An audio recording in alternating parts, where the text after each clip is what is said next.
In this video, you will learn how to remove Passkey from WhatsApp. To get started, open up the WhatsApp application and then tap Settings.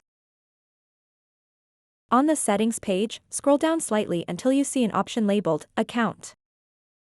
Tap on Account, and here you will find various options related to your account management. Look for Passkeys in this list and tap on it. Now that you're in the Passkeys section, you'll see your current passkey displayed prominently. It's essential to ensure that this is indeed what you wish to delete before proceeding further. To remove it, simply tap on Delete. A confirmation prompt will appear asking if you're sure about this action. This step is crucial, as deleting a passkey cannot be undone easily. To confirm, tap on Delete one more time. And just like that, you've successfully removed your passkey from WhatsApp.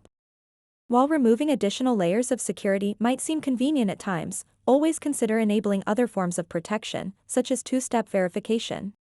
So that wraps up this tutorial. If you have any questions about this whole process, please let me know in the comments section below.